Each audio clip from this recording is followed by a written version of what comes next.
Well, it's that time of year again, boys and ghouls. The decade is coming to a close and a new one is upon us, so I'm going to take this time to break down some of the best damn films of this year. And because there were a lot this time around, there are going to be quite a few honorable mentions, and I don't want to waste any more time, so I'm just going to get right into it. Before I get into listing off films, I do want to take a moment to talk about horror television, one show in particular.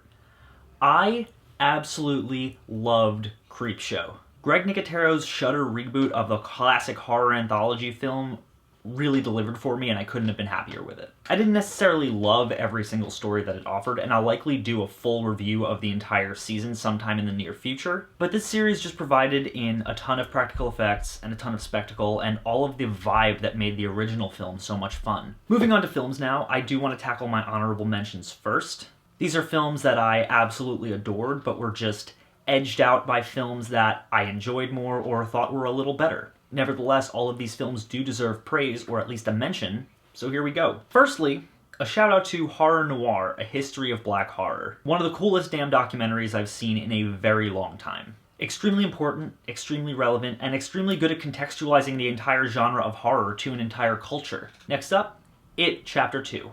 Not quite as good as It Chapter 1, but still a blast nonetheless. It's got a stellar cast and some amazing performances, especially by Bill Skarsgård returning as Pennywise.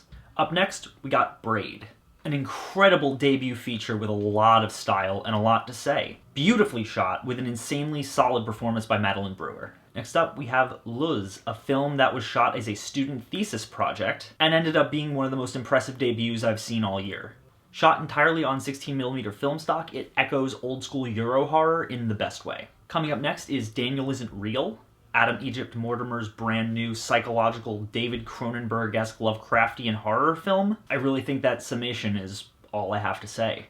Black Christmas, hate on me all you want, is a fun, socially relevant action horror piece with a lot to say. It doesn't always deliver its messages in the most subtle way, but you know what?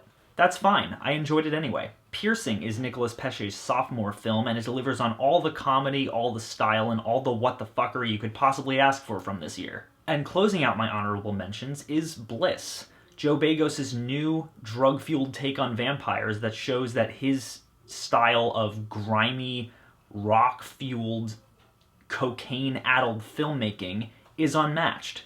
And now we get to our top 10 of 2019. Keep in mind that these are just my personal favorites, and the ratings I gave them don't fall into where they land on the scale.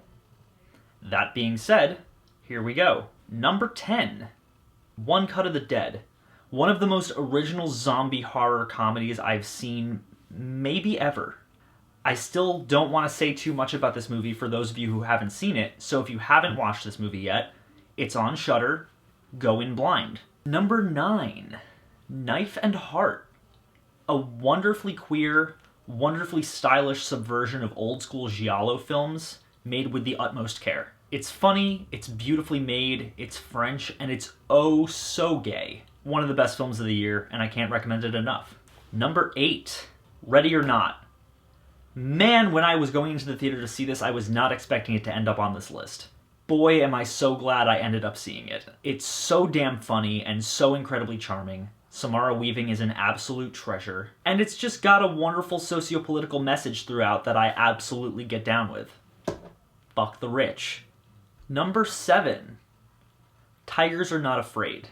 Another beautifully made, socially relevant film. A dark fantasy telling the horrors of the Mexican drug war, tackled in the vein of a Del Toro flick. It's beautiful, it's poignant, it's incredibly sad, and it features some of the best damn child acting I've ever seen. Especially since these kids are the ones carrying this entire film. It's on Shudder, check it out. Number 6, Starfish.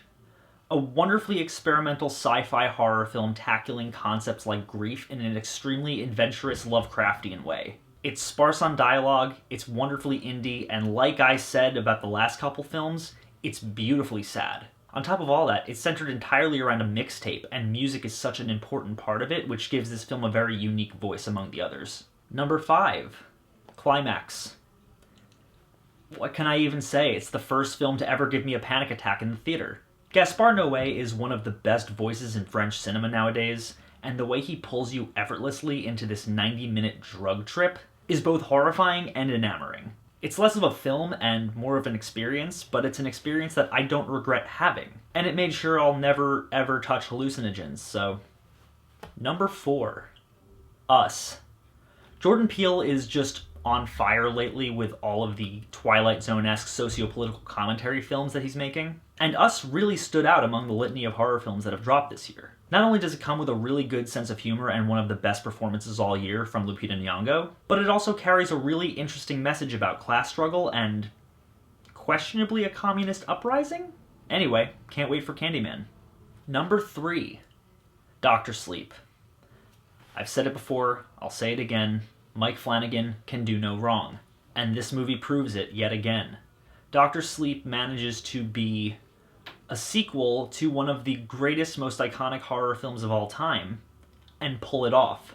Ewan McGregor is an incredible actor, Rebecca Ferguson is a vision, and their performances alone make this movie worth seeing. But on top of that, it's visually stunning. The attention to detail is absurd. And it manages to be one of the most wholly original films I've seen all year, surpassed only by the final 2 films that I'm about to list. Which brings me to number 2, The Lighthouse. This is the most wholly original film I've seen all year. It's pretty much stellar across the board. It's The Shining, but at sea. Pattinson and Dafoe's performances carry this film on their backs. But even separately of that, this film is an absolute marvel. It's maybe one of the most perfectly shot films I've ever witnessed. Every single shot is a work of art, and the cropped aspect ratio only lends to making them more dynamic. It's hilarious, it's disturbing, there are a whole lot of farts, and it leaves you with a ton to discuss long after you leave the theater. And the number 1 movie of 2019 is...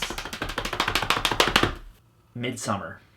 This movie just worked for me. It resonated with me on a deep level that left me feeling weird and disturbed for days after. Ari Aster just knows how to make horror that sticks with you. How often do you see a horror film shot entirely in the daylight with pastels as a color palette? Florence Pugh's performance is one of the best of the year. The score is brilliant and haunting. The visuals are stunning, and it has one of the most harrowing opening scenes I've witnessed in a film since the car scene in Hereditary. And it's all wrapped up in this wonderful message about grief and trauma and healing. And that alone makes it a beautiful sister film to Hereditary. You have Hereditary, which is a film about trauma being the destroyer of a family. And you have Midsommar, a film about trauma being the creator of a new family. It's great. It's great.